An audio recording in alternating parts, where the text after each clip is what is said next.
Okay, let's do this fucking shit.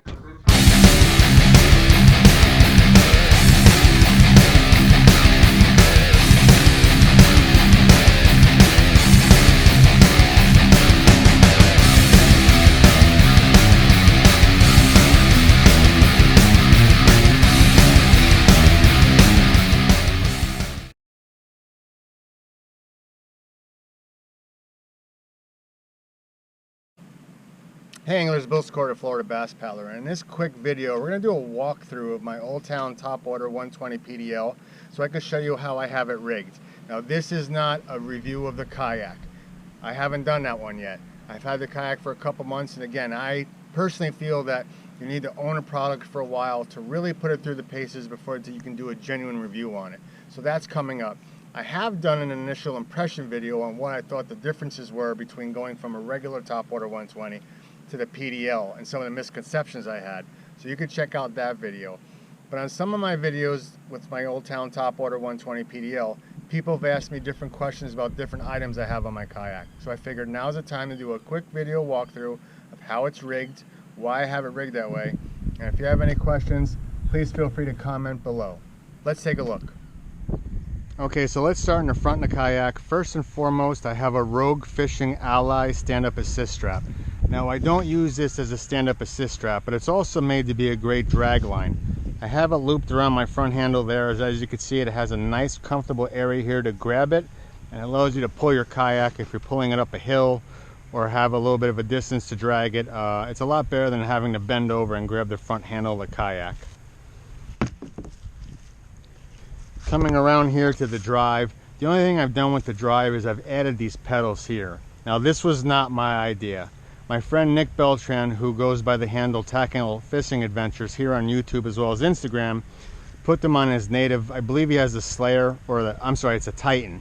And when I asked him why he put the pedals on it, they said they were gifted to him by Randy Newton, who runs Kayak Anglers of Florida. I reached out to him and asked him what are the benefits of upgrading to the bicycle style pedals, and he talked about the traction and the grip on them. So when I bought these here, they have these little knobs here, and I have to tell you, for someone who loves to wear Crocs, they were right. I have a much better way of keeping my feet in place on these because they won't slip on and off of the standard pedals that come on a PDL. Not that there's anything wrong with them, but these have really made a nice point of traction for my feet, and it really did wonders. They cost like $20. I got them on Amazon, so Randy and Nick, thank you for the idea there.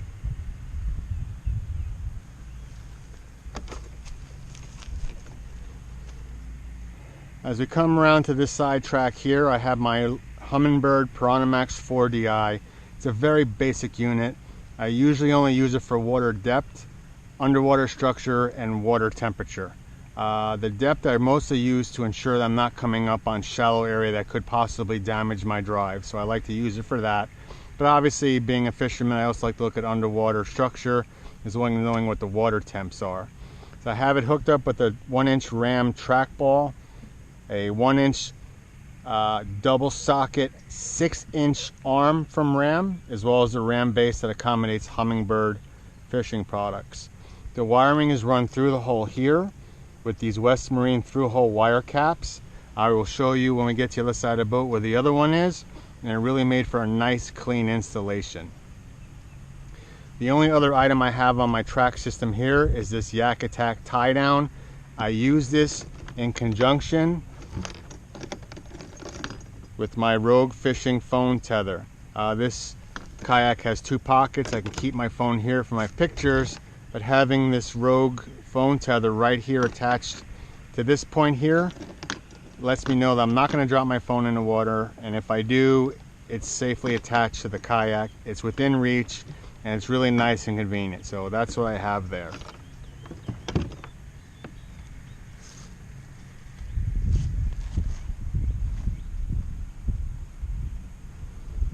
This is the standard seat that came with the Old Town Topwater 120 PDL. I added one of the Yak Gear packs here. I picked it up when it first came out. I wasn't sure what I was going to use it for, but it fits perfectly on the base of my seat using these buckles here. And this is a great place to keep smaller items such as bags of soft plastics, pliers, anything you might need throughout the day that you want to go behind and grab out of your pack. So it really adds a nice little feature. It's out of the way, and it's a great item. I definitely love using it. I have a Yak Pads Gel Pack here on the back. Now that was not my idea. That was given to me by watching a video from someone who I believe goes by the handle Yak Maniac on YouTube. He put one of them on his seat, talked about how it really helps to not having this bar hit you in the back if you're someone who wears a PFD that doesn't have the thick pad in the back, like something like a NRS Chinook, which has a nice thick pad in the back. For people like me who use a manual PFD with no back on it, that's really helped keeps the bar out of the higher portion of my back, makes the seat much more comfortable, and it works wonders. So I don't know who he is personally, but it was a great idea. Thank you for posting it on social media and allowing me to steal it, because it has made a nice addition to my seat, making it more comfortable. Getting to the tank well here, I have two Railblazer star ports mounted into the back tank well of the kayak. I have one on each side. I'll show you what it looks like on the other side. But why I have them behind my seat is because I like to use my Railblazer camera boom. As you can see, these are made to swivel. Really great for getting different picture angles, or if you want to do different types of video. That's why I went with the star port. Again, I have accessories from Ram, Yak Attack, Railblazer, Yak Gear. I'm not partial to one or the other. I just want to ensure that I enjoy my time in the water, and I use whatever accessories are going to help me with that. So that's why I have it mounted back here behind me. I can also do an over-the-shoulder shot if I want to. So what I have here is my Railblazer camera boom stick, and then I have a 1-inch Ram trackball here. Now Railblazer also makes an attachment that you can attach to something that has a threaded design to allow it to fit into Railblazer products. So here I have a Ram trackball, the 1-inch.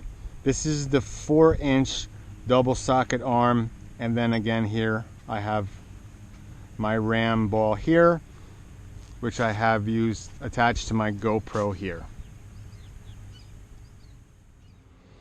Walking around to the other side of the kayak, again you see my Flambeau Outdoors Tough Crate here. I've done a video on it. I've made some modifications to it. You could check them out in that video. I won't go into it here, but I really love the crate since I made the modifications. Again, that was gifted to me by Randy Newton of KAF. Randy, thank you.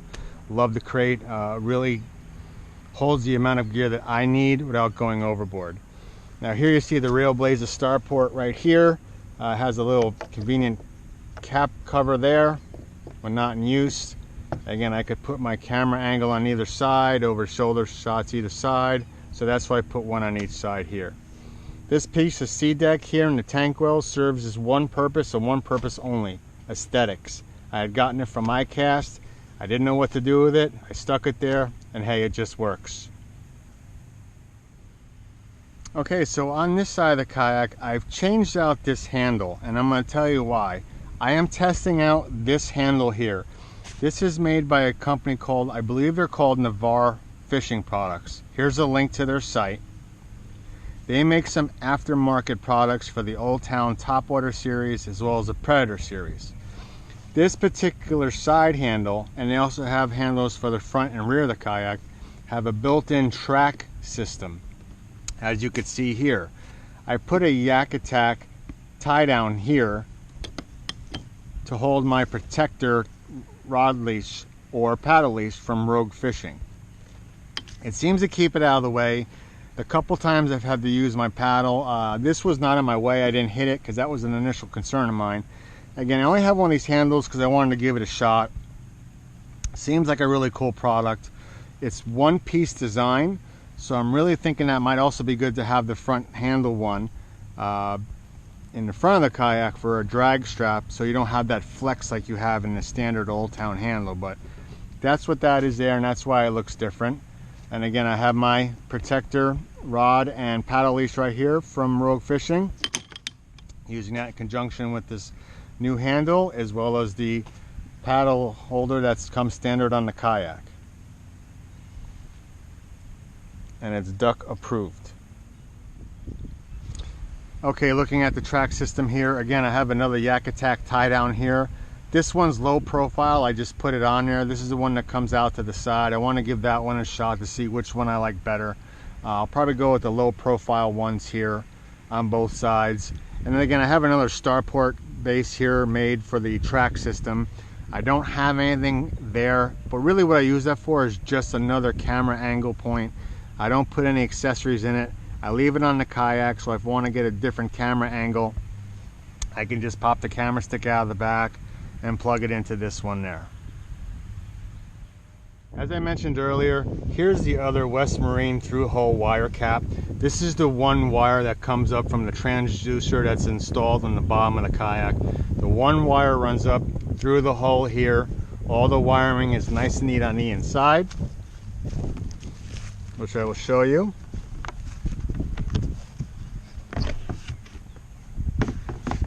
I have my wiring zip tied and it's up here out of the way. Here's my power pack here. It's a battery installed inside of it was a waterproof box, but I drilled a hole in it to run the wires. Here's how the cap goes on the inside of the hull, and then both wires come out over here and into the unit.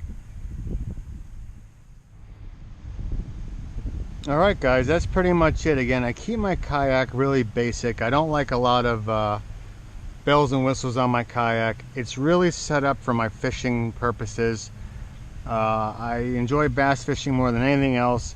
What you see on my kayak is what I take with me, and that's pretty much the extent of it. Oh wait, there's one more portion of this kayak I forgot to show you. Sound system.